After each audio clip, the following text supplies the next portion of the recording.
আসসালামু আলাইকুম, সবাইকে স্বাগতম আজকের ভিডিওতে আমরা দেখব কিভাবে একটি শুবক্স তৈরি করা যায়। তো শুবক্সের এখানে যে ছবিগুলো দেখছেন, এখানে 16 মিলিমিটার আকিজের particle board, melamine laminated particle board use করেছি।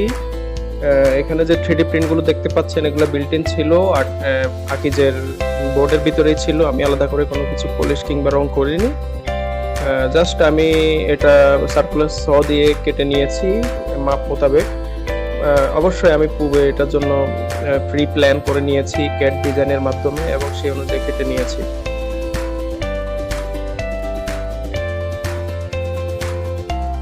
চলুন আজকে আমাদের এই ভিডিওটি শুরু করা যাক।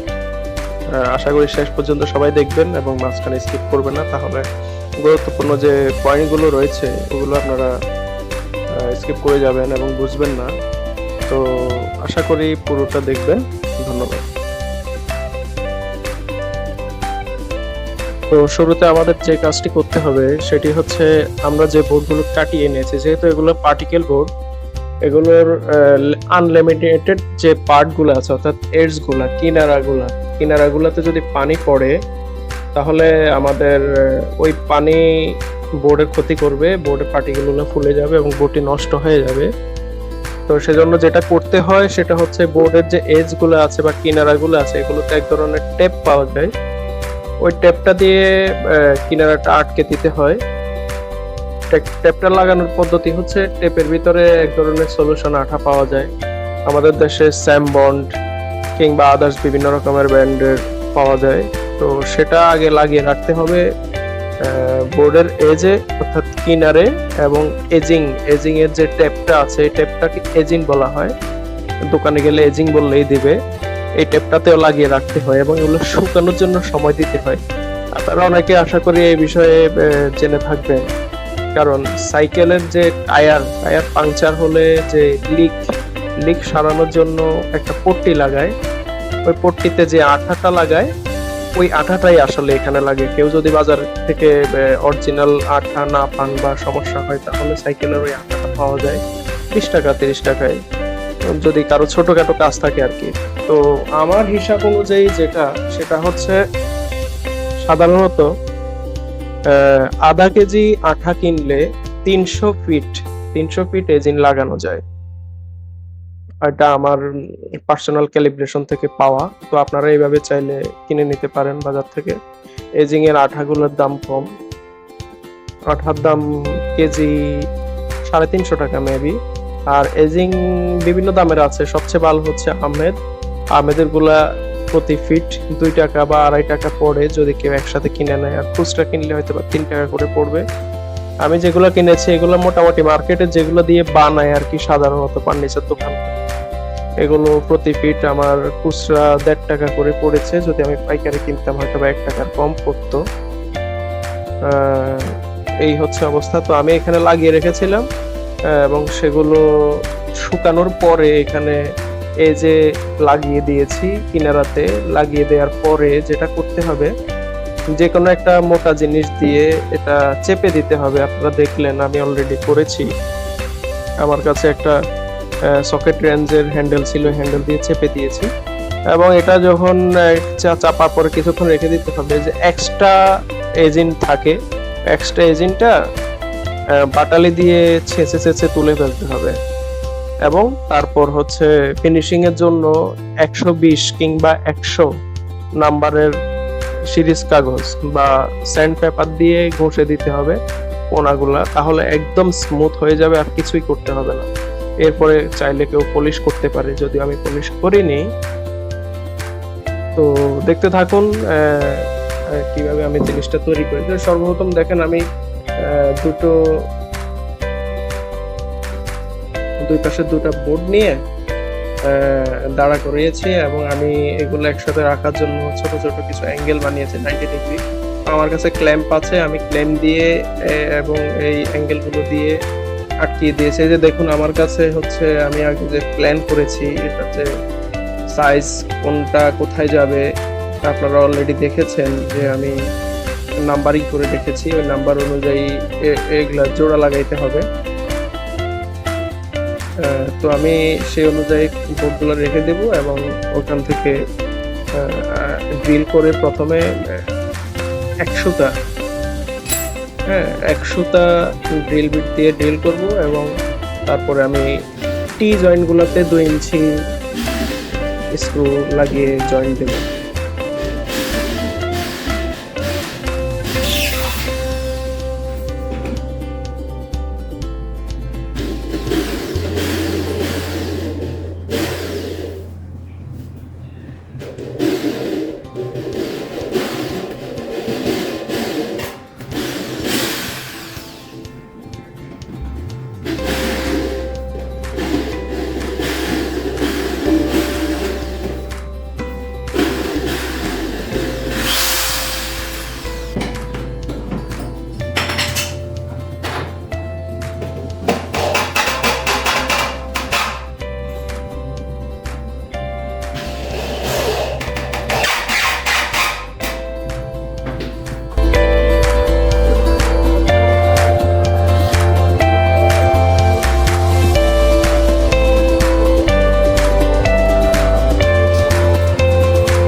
এখন আমরা আমাদের যে দরজাগুলো আছে এই দরজাগুলোর লাগানোর জন্য যে কবজা, আমরা সোজা কবজা ব্যবহার করেছি। কবজা লাগানোর জন্য এখানে দাগ দিয়ে নিলাম এবং দাগ দিয়ে নেওয়ার পর 35 মিলিমিটার ড্রিল বিট দিয়ে আমরা পর্যাপ্ত পরিমাণে ড্রিল করে নেব, যাতে আমাদের যে কবজার বাহিরের অংশটা যেটা দরজার সাথে থাকবে ওটা ওই 35 মিলিমিটার হোলের ভিতরে ঢুকে যায়। এবং এটা খুবই সাবধানে করতে হবে। তার জন্য আগে দাগ দিয়ে নিতে হবে 7 সুতা ভিতরে, এবং দিয়ে সেন্টার পাঞ্চ দিয়ে একটা পাঞ্চ করে নিতে হবে এবং এমন ভাবে ড্রিল করতে হবে। দেখুন আমি বারবার খেয়াল করে করতেছি যাতে এপার ওপার না হয়ে যায়। যদি অন্য পাশ দিয়ে বের হয়ে যায় ড্রিল হয়ে, তাহলে কিন্তু পুরো কবজটাই অর্থাৎ পুরো কাঠটাই আমাদের আকাজা হয়ে যাবে। তো সেজন্য একটু খেয়াল করে করতে হবে, বারবার একটু চেক করে। যদি একবার আইডিয়া হয়ে যায় তারপরে আর সমস্যা হবে না। তো আমি প্রথমবার করে নিয়েছি, এখন আমার আর সমস্যা হচ্ছে না। আমি এট এ টাইম করে ফেলছি আর কি। আমি 4টা কবজা লাগিয়েছি, তো 4টার জন্য 4টা হোল করে নিচ্ছি।